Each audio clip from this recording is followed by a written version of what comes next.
Assalamualaikum warahmatullahi wabarakatuh. Selamat datang di YouTube Ngaur Uruk. Di kesempatan video kali ini kita akan menjawab tema 7, subtema 3, pembelajaran 4, halaman 145, 148, dan juga 149. Nah, agar nanti adik-adik dapat mengakses video di YouTube saya atau saat nanti adik-adik butuh kunci jawaban kemudian mencari di YouTube,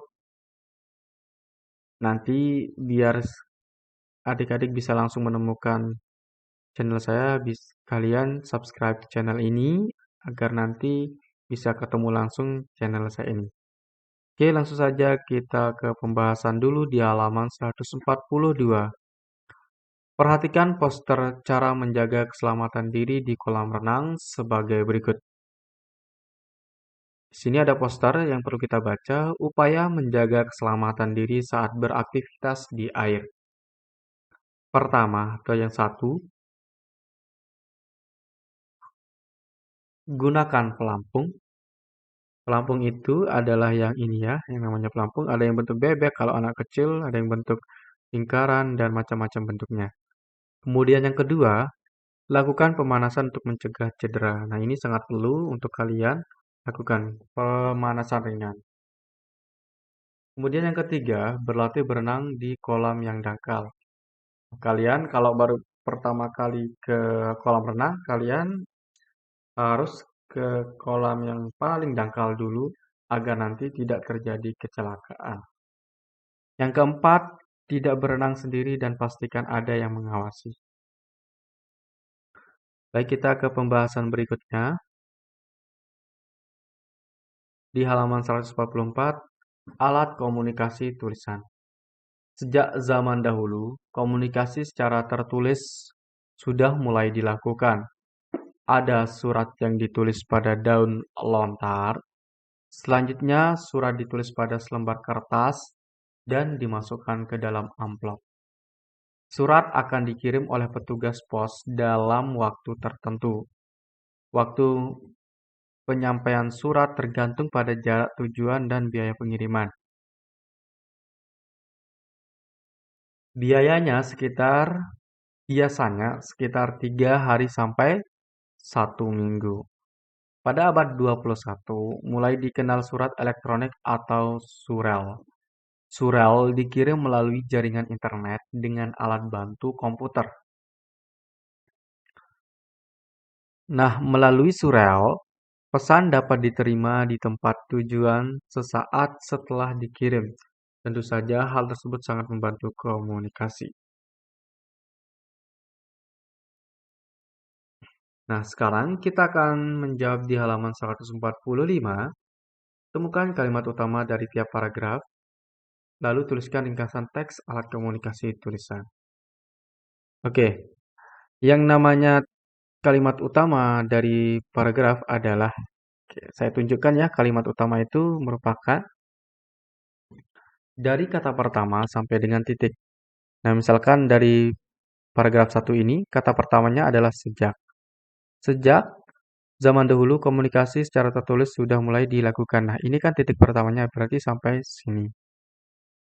Ini namanya kalimat utama. Kemudian kalimat utama yang paragraf 2 adalah dari selanjutnya sampai ke titik yang ini. Selanjutnya, surat ditulis pada selembar kertas dan dimasukkan ke dalam amplop.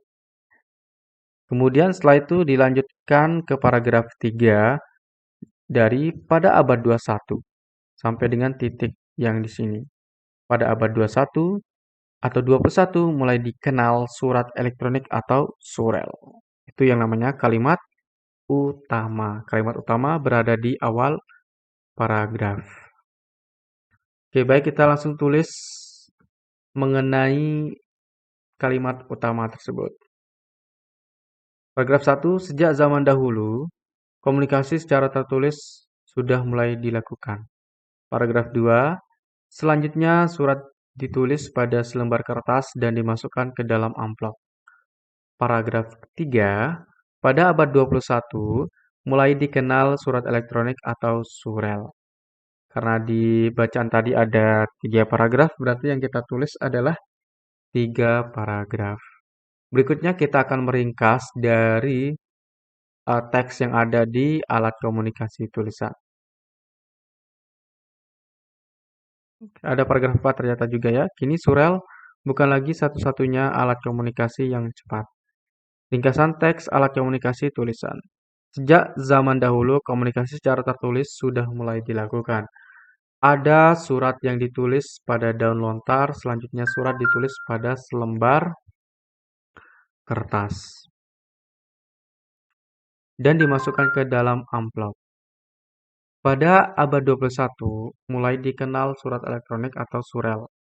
Kini surel bukan lagi satu-satunya alat komunikasi yang cepat.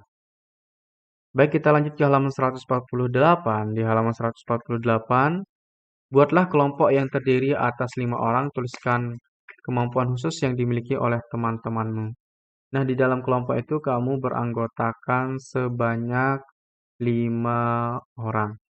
Nah, dari 5 orang itu kamu tulis namanya dulu. Misalkan di sini kamu tulis nama. Namanya misalkan dia adalah Tommy. Kemudian, kamu akan menuliskan kemampuan khusus yang dimiliki oleh temanmu itu. Nah, kamu tulis kemampuannya, misalkan pintar matematika atau pintar silat dan macam sebagainya. Nah, di sini kamu tulis namanya dulu, baru tulis kemampuannya. Seperti itu ya. Begitu juga di sini, nama, kemampuan khusus, nama, kemampuan khusus, nama, kemampuan khusus, nama, kemampuan khusus. Baik, kita lanjut ke halaman 149. Di halaman 149, kita langsung jawab, apakah kemampuan setiap orang sama? Jawabannya adalah tidak sama. Kemampuan setiap orang itu berbeda-beda. Bagaimana sikap kita terhadap keberagaman atau perbedaan dari setiap orang? Kita seharusnya menghargai perbedaan kemampuan setiap orang. Oke, itu saja merupakan kunci jawaban di pembelajaran 4 kali ini. Semoga bermanfaat untuk kita semua. Jangan lupa like video ini, kemudian subscribe channel ini. Atau kalau kalian bisa, bagikan video ini ke teman-teman kamu agar teman-teman kamu juga mendapatkan nilai yang memuaskan ya. Sekian, Assalamualaikum warahmatullahi wabarakatuh.